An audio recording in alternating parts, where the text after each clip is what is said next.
You're listening to the Veterinary Innovation Podcast. You're listening to the Veterinary Innovation Podcast. My name is Shawn Wilkie, and along with my awesome co-host, we interview the innovators in this space every week. Ivan, let's get going. Hey, I'm Ivan Zach, and I'm very excited to have a colleague, Dr. Sharon French. Dr. French, founder of vetavailability.com, brings over 2 decades of experience in veterinary dentistry at the Veterinary Emergency Clinic at the Referral Center in Toronto.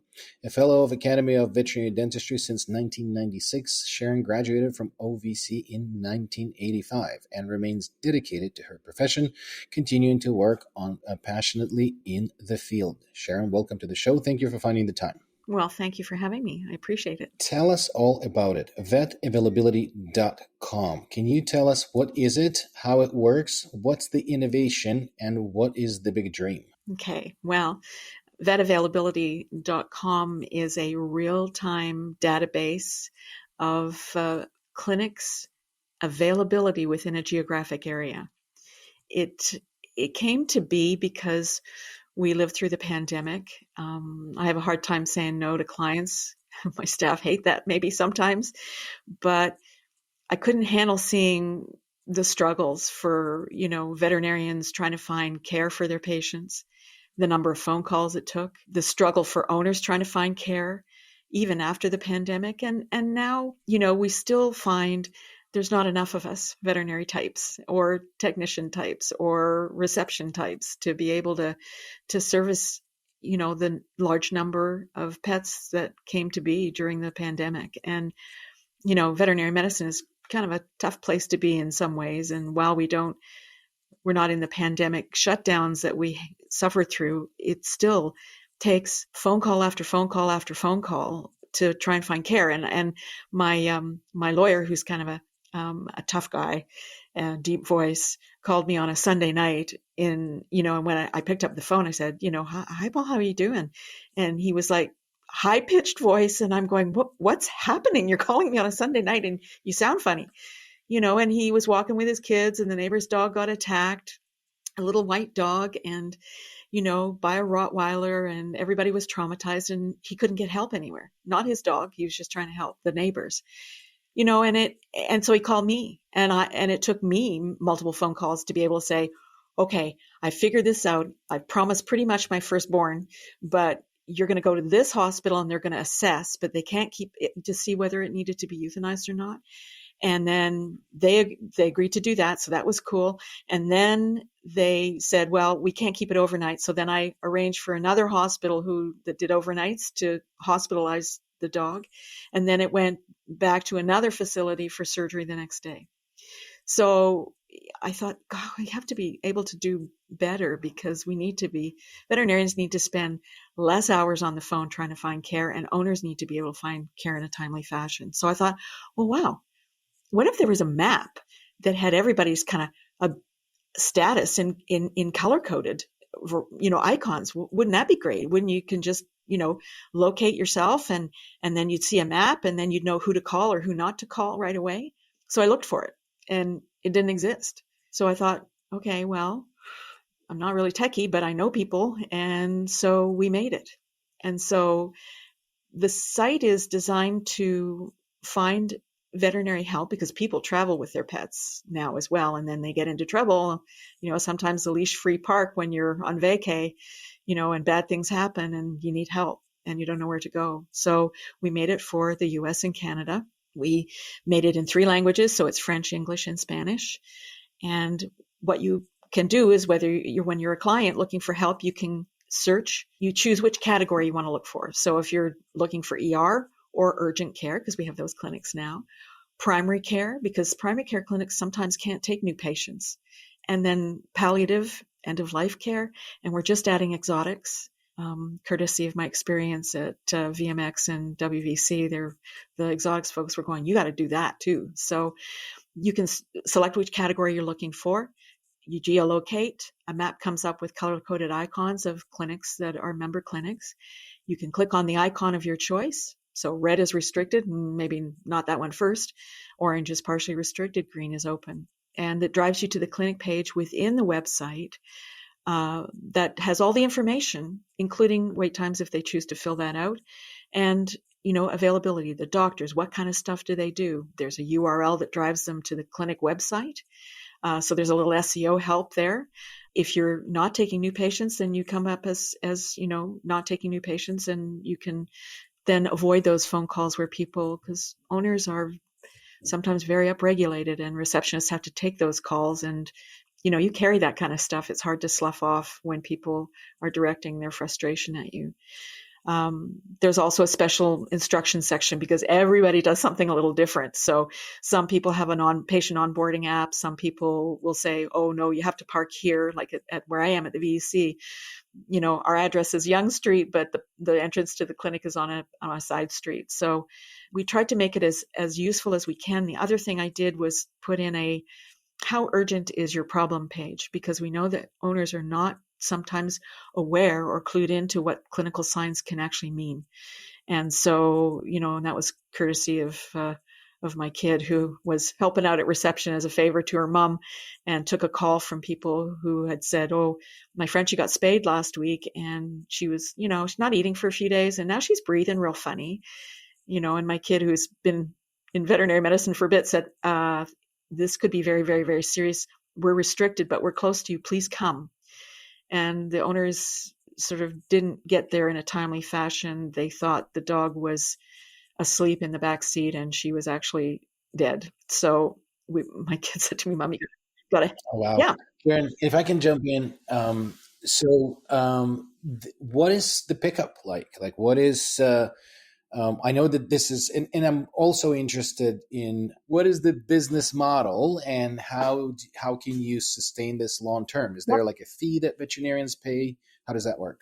It will be. Right now, everything is for free. The clinics in the Greater Toronto area will be free forever, because that's my base, and people have supported me a long time, and that will be our proof of concept. So we're just trying to convince managers of corporate clinics that, yep, that's okay. They can go on. There won't be any cost to them. It will be free for a minimum of a year, because this is my baby, and I morally can't charge people if the site's not well loaded. So I'm trying to avoid doing the sort of pop-up advertising stuff, because I personally find that challenging or annoying. There will be a fee for veterinary clinics eventually when we get the site loaded well enough. We're keeping it in Canadian dollars, which makes the US folks really happy. And I'm trying to keep it to a minimum of one patient visit a year. For me, it's not all about the money. It is, it's about doing something that is a stupidly simple idea, but might help all of us make less phone calls, and might avoid some of those really angry phone calls that people have to deal with, and just expedite care for patients and for veterinarians as well. So less time on the phone maybe you can do an extra vaccine appointment, or go home on time. Maybe. How about that? We're not seeing those kinds of, and people are burning out. So yes, there is a graduated fee schedule for, because there will be more traffic for ER specialty clinics. So they are, will pay a little bit more, and, down to primary care clinics. I do have a contract with Ethos Specialty and ER clinics that they are permitted to allow their clinics on, which was kind of exciting. It's just hard to get veterinarians. Well, I'm trying to get the word out, and then it's encourage veterinarians to actually get on the site. I have had zero, in all the people I've spoken to, zero negative comments, only 100% positive, comments, with people saying, wow, this could really help. This is a great idea. We want to do some bloggy things. And one of the other things that we're starting to do to really show veterinarians in a different light, because people think we're not charging the clients, because people are so upregulated and worried about the cost of veterinary medicine as it is. That's why we're charging the clinics, and trying to keep it to the whole thing. That makes total sense. And Sharon, I've got a question for you. It's kind of from my experience, and I really want to know how you're thinking about this. So one of my first businesses that I started was a computer store on a main street in a small rural town in Nova Scotia. And one of the things that I learned there was independent businesses that all had their own bosses are really hard to kind of corral together, really hard to unify on a joint mission, no matter how important it is. this seems like one of the biggest challenges for you. Like, so, a corporate group might sign up for you, and then all of a sudden they've got all kinds of spots on the map, but then somebody else might see that as a competitive advantage for them. I get the mission. It makes sense. The industry needs this. The pet owners need this. But how are you going to tackle that problem? Well, I think that someone said to me from a corporation, "Oh, if our clinics aren't on there and the public knows about it, and we're going to look bad." I went, "Yeah, you might. Yeah, you might." So we're going to actually crowdsource a little bit because it will help people.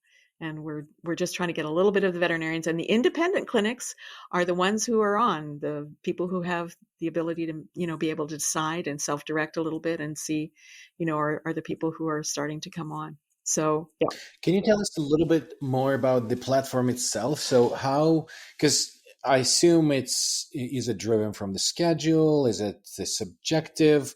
Is there like wait times? Just because we're on the podcast, just help us visualize it. When the clinics are in tune with it, is that something they need to update on a daily basis? How does the tech work behind it? It is up, and some of the corporate types have said to me, "Well, how are you going to police it?" And I'm like, "Well, it behooves us to keep it up to date so that the public is not angry and then lashing out on social media that, it wasn't." So, primary care clinics might update, if they don't have staff for a weekend, they won't be updating as frequently, but it is on the dashboard. So the clinic dashboard, it's a click of the mouse to change your status, which then reflects immediately on the map. So as an ER, if you have no cage space in the clinic or no IV pumps, somebody makes the decision that receptionists would have to actually relay by phone, which is what we're doing now, to a click of the mouse, which basically says, okay, we're now restricted. So then that clinic would then show up as red on the map, or if they're completely shut, or orange as maybe there's some hope. And then, so reception or floor manager or whoever is normally in charge of directing what receptionists say to people on the phone now becomes a click of the mouse. That makes sense. And your story about, looking for the veterinarian who is available right now, we are seeing all across the industry a little bit of a downslide post-COVID. It looks like COVID was a huge up. And is that still, like, I just remember, again, this is maybe a little more sort of personal experience, but I think I worked in about 12 or 15 emergency hospitals in Toronto. There's a lot of them. So is that still the case? Is that the shortage because it's such a big city? We're still short on availability and wait times are horrendous. Is that what's happening? I think it's predominantly still happening because the veterinary industry is in trouble in terms of our mental health, our burnout rate. A veterinarian I know committed suicide this week.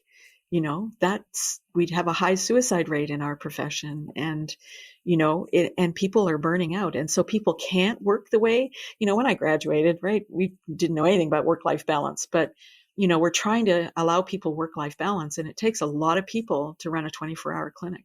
And so everybody's struggling trying to find staff.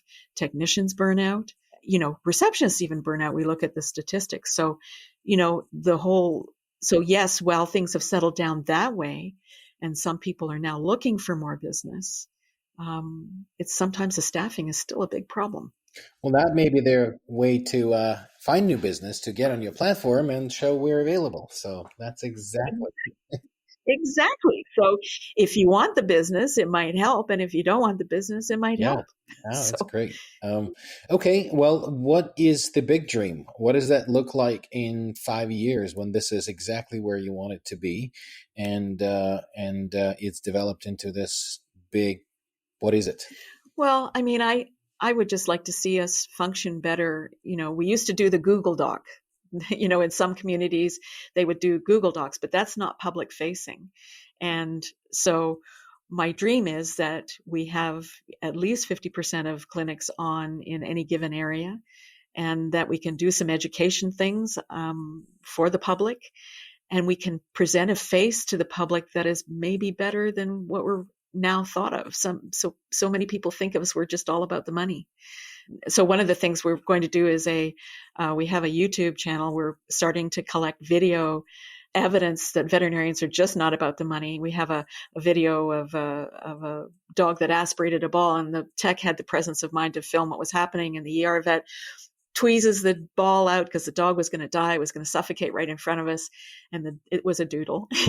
And he takes a big breath and he wags his tail and everybody's cheering. And I thought the public needs to see the joy that we have in the work that we do in that. So we're starting a series called Great Saves. So member clinics, if they do something, then we get permission from the owners to be able to film it or to, put it up on the YouTube channel, then we'll do that, because I would love people to have a different idea about what veterinarians really are about, because they think various things, but some of them are not great.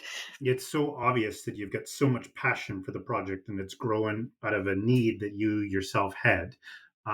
Where are you guys at in your journey? So, and what can we do to help? Are you here today to say, if you're listening to this podcast and you're a veterinary clinic, go to our website and sign up? Like, what can we do? Absolutely. And you know what? Because my name's on the thing, I want it to work well. So I welcome any feedback. I'm very accessible, and if something's not right, I'll fix it. I think I probably am going to have to do a demo model just to make it. I thought it was pretty easy, plug and play, to join up onto the website, but we are slowly, but it's very slow, our progress. Part of it is because I need to probably get out and market better. I need to have a better strategy for marketing. So I'm getting some help with that, because it's a great idea and I think it will help. And I'd really like people to know about it, and so that they can see it and try it. And then hopefully some of the other corporations will allow their folks to come on. Well, this podcast should help with that. I just came up to mind when you were talking about the cost, and veterinarian is all about the money. I'm in Florida. I came last night. I had a weird chest feeling, went to local hospital, and we complained about Canadian healthcare. Admitted, blood work, CT scan of the chest, 3 hours in there. Beautiful, awesome service, $19,000 US in like 3 hours. So I don't think that vet are all about the money. So no, that's just but people do sometimes have that, and the costs. Like, we do a lot of trauma patients where I work, and it's one of my frustrations and my joys. We like making things better. We're fixers. I'm a fixer, and some of those bills are really high. Now, insurance is great, and we try and encourage people to get insurance because that does help. But, sometimes people are just unhappy about the cost, but the cost of everything, has gone up. But I would like people to see us generally as a profession a little bit different than we are sometimes perceived. Sharon, another quick question for you. Have you preloaded the 30,000 clinics that are in North America into the site for people to claim, so that at least there's a database that people can find?